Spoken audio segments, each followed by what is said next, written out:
Pengertian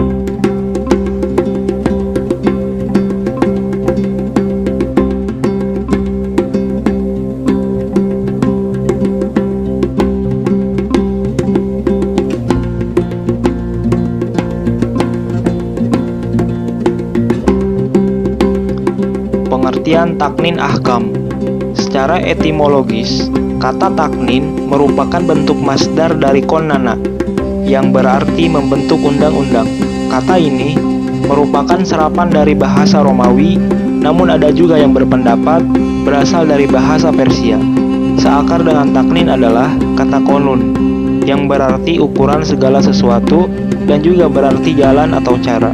Secara terminologis, taknin al-ahkam berarti mengumpulkan hukum-hukum dan kaidah-kaidah penetapan hukum yang berkaitan dengan masalah hubungan sosial, menyusunnya secara sistematis, serta mengungkapkannya dengan kalimat-kalimat yang tegas, ringkas, dan jelas dalam bentuk bab, pasal, dan atau ayat yang memiliki nomor secara berurutan. Kemudian menetapkannya sebagai undang-undang atau peraturan, lantas disahkan oleh pemerintah sehingga wajib para penegak hukum menerapkannya di tengah masyarakat. Pendapat ulama tentang taknin ahkam. Tentang hal ini, para ulama klasik terbagi menjadi dua kelompok. Pertama, melarang, dan kedua, memperbolehkan. Menurut kelompok pertama, tidak boleh mempersyaratkan seorang hakim untuk berpegang pada satu mazhab tertentu dalam memutuskan suatu perkara. Pandangan ini merupakan pandangan mayoritas ulama, baik dari kalangan Maliki, Syafi'i, dan Hambali, seperti Abu Yusuf dan Muhammad bin Al-Hasan, yang notabene keduanya adalah murid Abu Hanifah. Abu Qudamah juga berpendapat bahwa hal pandangan itu sudah tidak diperselisihkan lagi. Ibnu Taimiyah juga berpendapat demikian dan menyepakati pandangan tersebut. Para ulama yang melarang tersebut mendasarkan pandangan mereka pada beberapa dalil, seperti ayat, "Maka putuskanlah hukum di antara manusia dengan kebenaran." Quran Surat Sad ayat 26. Kebenaran tidaklah terbatas pada mazhab tertentu. Terkadang kebenaran justru terdapat di luar mazhab yang diikuti oleh seorang hakim. Dengan demikian, pemerintah tidak berhak melarang masyarakat untuk melaksanakan hasil ijtihadnya agar bisa meringankan dan memberikan keleluasaan kepada mereka.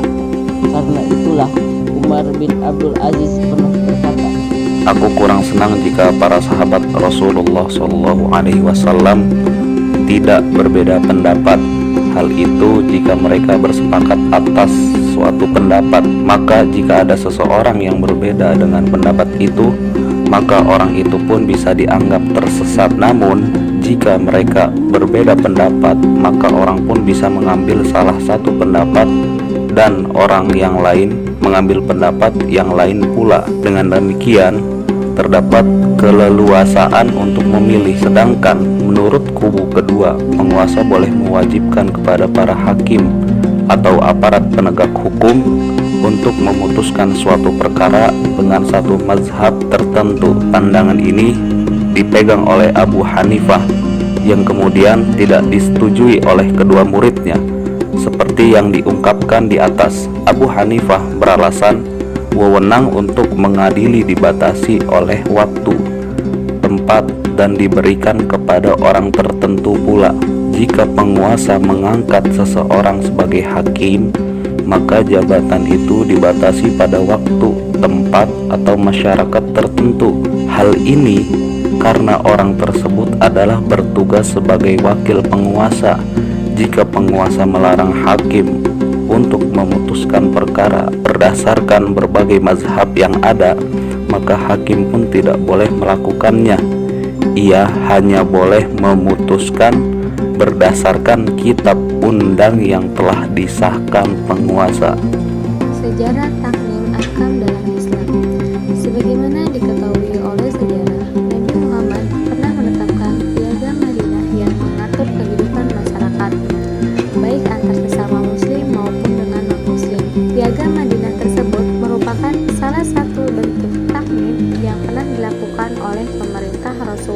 SAW saat itu. Namun meski ada upaya taknin tersebut, Rasulullah juga membuka peluang perbedaan pendapat di kalangan para sahabatnya. Sikap akomodatif Rasulullah terhadap perbedaan pendapat bisa banyak ditemukan dalam sejarah hukum Islam. Dalam sejarah hukum Islam selanjutnya, upaya menyatukan masyarakat dalam satu pandang atau suatu putusan hukum juga dipelopori oleh Abdullah bin Al-Muqaffa. Ironisnya, Ibnu Al-Muqaffa kemudian dihukum mati oleh penguasa saat itu dengan tuduhan sebagai orang zindik. Selain itu, dia menyarankan kepada Abu Zafar Al-Mansur untuk menetapkan taknin dalam sebuah surat yang dinamakan adalah Risalah As-Sabah yang mengusulkan kepada sang khalifah untuk mengumpulkan hukum-hukum fikih dan mewajibkan para hakim menggunakan dalam memutuskan perkara. Taknin ahkam di Indonesia. Indonesia sejak abad ke-15 Masehi telah banyak berdiri kesultanan Islam dan menjadikan hukum Islam sebagai aturan negara. Meskipun sulit untuk menelusuri bentuk konkret peraturan yang diterapkannya. Ketika Indonesia menjadi wilayah Belanda, sistem hukum Belanda banyak mewarnai sistem hukum yang diterapkan di Indonesia sampai kini. Di Indonesia, semangat taknin telah ada sejak awal pendirian bangsa Indonesia yang ditandai dari ide untuk memasukkan kewajiban melaksanakan syariat bagi pemeluk agama Islam.